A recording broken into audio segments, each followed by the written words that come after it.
face both problems and successes. The first thing we're going to look at is the problems that cities a lot of times face. One of the major ones cities have is homelessness. Now this could be everything from somebody living out of their car to somebody living on a street corner, and invariably it is because of several reasons. Drug addiction, they lost everything because of a job, the price of rent.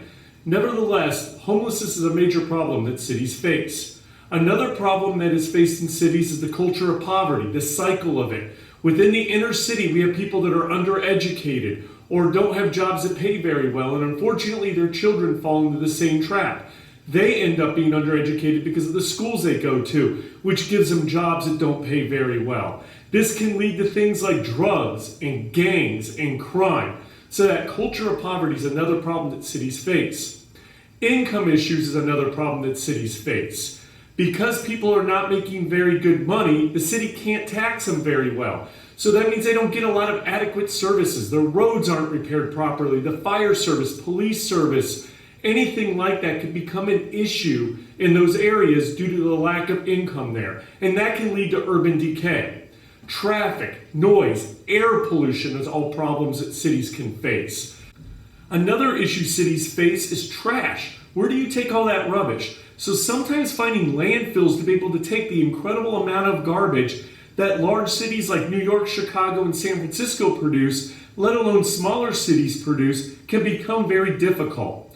The final thing we want to look at is something called a food desert. A food desert is when an inner city area, especially a poorer area, does not have a good grocery store or place to buy fresh vegetables and dairy products. This is starting to become a bigger and bigger issue as grocery stores start pulling out of the inner city areas because of everything from crime to poverty. They're unable to make a go of it because not enough money is coming in, or they face other issues. So food deserts is another problem that is starting to be seen in urban areas.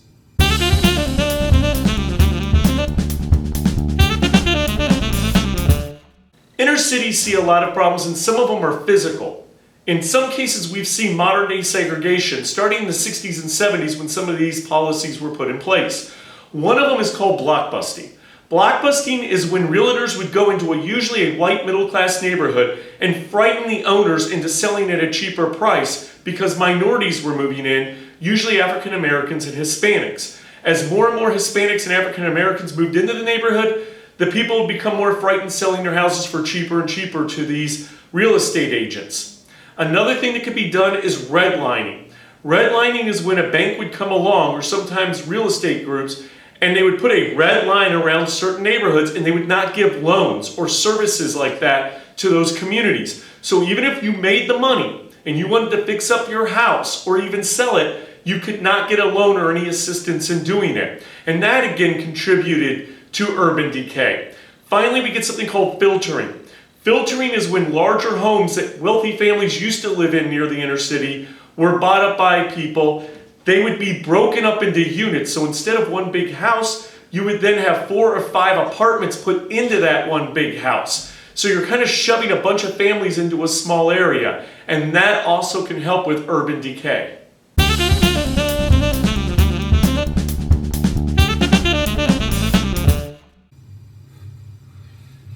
Urban areas also face environmental problems. Sometimes they're called urban canyons because the buildings are so tall, they create wind problems within the area.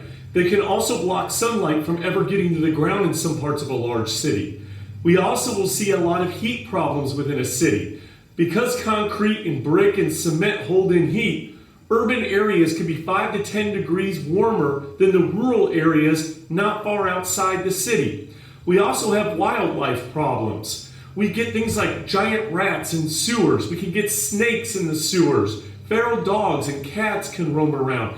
And worst of all the wildlife problems we have is the famous, or should I say infamous, sharknadoes.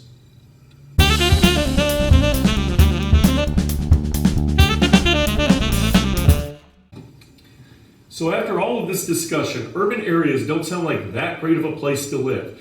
But we're seeing a lot of people starting to pile back into CBDs. It could be because of the cost of cars, cost of gas, cost of insurance, and especially traffic problems. Well, one thing that's helping people in the poor areas of the CBD and urban areas is something called public housing.